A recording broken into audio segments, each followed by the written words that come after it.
नमस्कार, मैं हूं आपके साथ अर्जुन खजूरिया और आप देख रहे हैं एचडीवी न्यूज। इस वक्त की आपको बड़ी खबर बता दें, प्रधानमंत्री Narendra Modi world climate action summit यानी कि COP28 में शामिल होने के लिए गुरुवार देर रात ही दुबई पहुंच गए।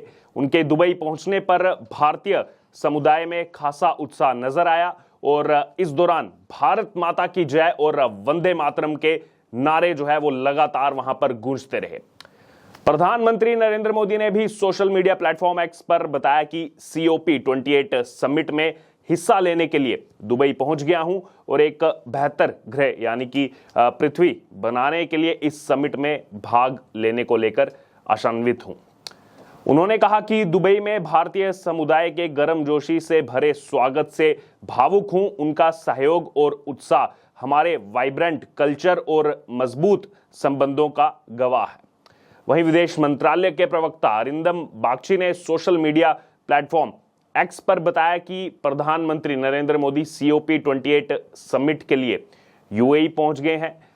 UAE के डिप्टी PM और गृह मंत्री HH शेख सैफ बिन जायद अल नहयान ने उनका एयरपोर्ट पर स्वागत किया। दुबई में प्रधानमंत्री नरेंद्र मोदी के होटल के बाहर बड़ी संख्या में भारतीय मूल के लोगों की भी भीड़ देखने को मिली। ये लोग PM मोदी की एक झलक पाने के लिए वहां पर मौजूद थे। भारतीय मूल के लोगों में PM मोदी के दुबई दौरे को लेकर खासा उत्साह जो है वो देखने को मिला और इस दौरान जैसे हमने आपको पहले बताया, नारे लगातार वहां पर गूंजते रहे, भारत माता की जय, वंदे मातरम। दरअसल PM मोदी ने दुबई के लिए रवाना होने से पहले कहा था कि जब भी क्लाइमेट की बात आती है तो भारत ने जो कहा है वो हमेशा से करके दिखाया है। उन्होंने कहा कि G20 की मेजबानी के दौरान जलवायु का मुद्दा हमारी प्राथमिकता में सबसे ऊपर था। नई दिल्ली के नेताओं की घोषणा में जलवायु कार्रवाई और सतत विकास पर कई ठोस कदम शामिल हैं। उसके बाद उन्होंने कहा कि मैं COP28 द्वारा इन मुद्दों पर आम सहमति को आगे बढ़ाने की उम्मीद करता हूं। आपको यह भी बता दें कि प्रधानमंत्री नरेंद्र मोदी शुक्रवार को United Nations conference of the parties on climate यानी कि COP28 के दौरान वर्ल्ड क्लाइमेट एक्शन समिट में जो है वो हिस्सा लेने के लिए जो है यहाँ पर निकले। इस समिट में दुनिया भर के कई नेता जो है वो शिरकत कर रहे हैं। इस दौरान ग्रीन हाउस गैस उत्सर्जन को कम करने के तरीकों पर भी जो है वो यहाँ पर चर्चा होगी।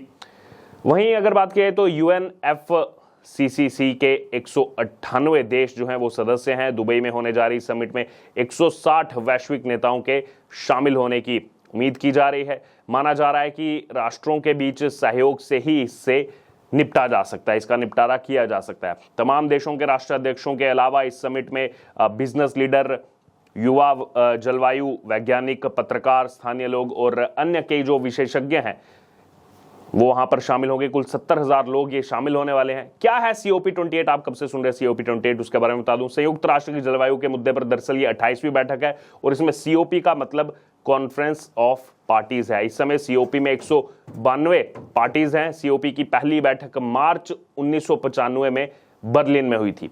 ये क्लाइमेट चेंज पर United Nations framework convention on climate change यानी कि UNFCCC में शामिल सदस्यों का एक सम्मेलन है। बैठक के एजेंडा के बारे में भी आपको यहां पर बता दें तो कार्बन एमिशन कम करना COP28 क्लाइमेट समिट का एजेंडा है। 12 दिसंबर तक ये बैठक चलेगी। इसमें PM मोदी के अलावा किंग चार्ल्स, ऋषि सुनक, कमला हैरिस समेत दुनिया भर के 160 से ज्यादा नेता जो है वो क्लाइमेट चेंज और इसके समाधान के मुद्दे पर चर्चा करेंगे।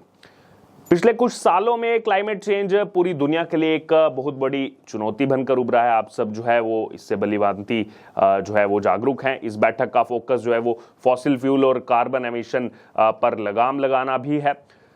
PM मोदी जो है वो तीसरी बार जलवायु परिवर्तन शिखर सम्मेलन में हिस्सा ले रहे हैं।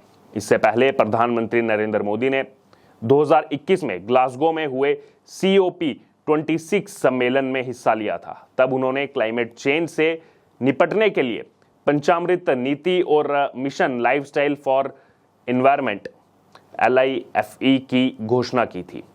PM मोदी 2015 में पेरिस में हुई COP21 में भी शामिल हो चुके हैं।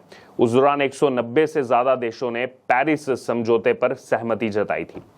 वहीं इस समझौते के तहत बढ़ते ग्लोबल टेम्परेचर को 1.5 डिग्री सेल्सियस तक सीमित करने की बात उस समय की गई थी। इसका मकसद ग्लोबल वार्मिंग को कम करना था।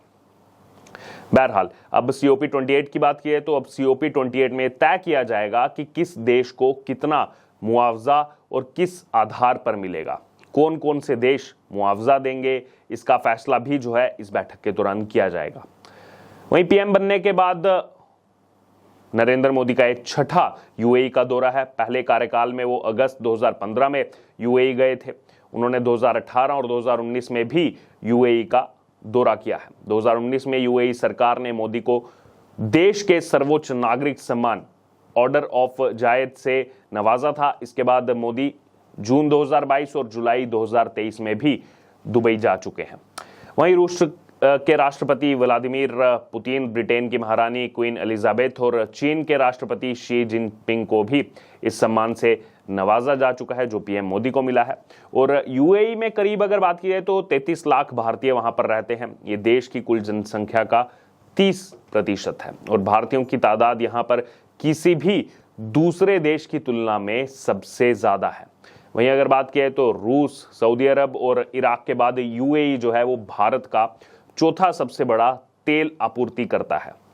एक नजर भारत UAE के अगर रिश्तों पर भी यहां पर डाली जाए तो भारत के खिलाफ कश्मीर पर बोलने से हमेशा से UAE बचता रहा, इसलिए स्ट्रेटेजिकली वाइज UAE बहुत इंपॉर्टेंट है भारत के लिए। UAE उन अरब देशों में से एक है जो पाकिस्तान के नजदीक तो है। उनकी दोस्ती का अंदाजा इस बात से भी लगाया जा सकता है कि आर्थिक तंगी से जूझ रहे पाकिस्तान को UAE ने जो है भंडार बढ़ाने के लिए 1 अरब अमेरिकी डॉलर की मदद भी की है। तो पाकिस्तान का करीबी रहा है UAE और ये पहला मौका नहीं है। इससे पहले भी UAE जो है वो पाकिस्तान को लगातार कर्ज देकर मदद कर चुका है, लेकिन उसके बावजूद भारत के साथ UAE के रिश्ते काफी ज्यादा अच्छे हैं। पाकिस्तान से अच्छे संबंध होने के बावजूद UAE जो है वो कश्मीर को लेकर भारत के खिलाफ कोई भी बयान देने से बचता रहा है। कभी भी भारत के खिलाफ कश्मीर को लेकर UAE ने बयान नहीं दिया। 2019 में जब भारत ने कश्मीर को विशेषाधिकार देने वाले अनुच्छेद 370 को खत्म किया तो उस समय भी UAE ने इसे भारत का आंतरिक मामला बताया था, जबकि पाकिस्तान भारत के इस एक्शन पर लगातार अरब देशों से कड़ी प्रतिक्रिया की उम्मीद कर रहा था, दबाव बना रहा था, लेकिन ऐसा हुआ नहीं। उसके अलावा बात की जाए तो UAE जो है वो भारत का तीसरा सबसे बड़ा व्यापारिक साझेदार है। दोनों देशों के बीच 6 लाख करोड़ रुपए से ज्यादा का कारोबार है। इसमें UAE ने भारत से 2 लाख करोड़ रुपए का इंपोर्ट भी किया है। वहीं भारत के साथ UAE का जो है वो वित्तीय घाटा है, यानी भारत जो है वो UAE से आयात ज्यादा करता है और निर्यात जो है वो कम करता है। भारत ने वित्त वर्ष 2022-2023 में UAE से 4 लाख करोड़ रुपए का इंपोर्ट किया है।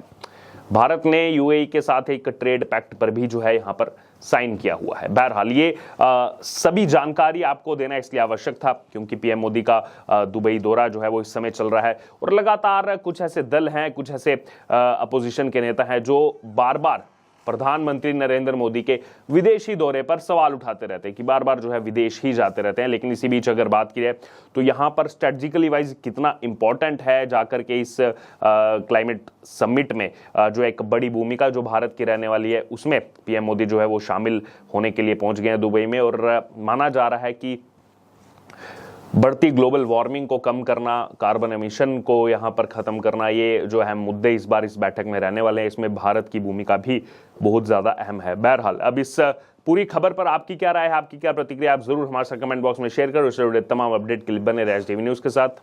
धन्यवाद।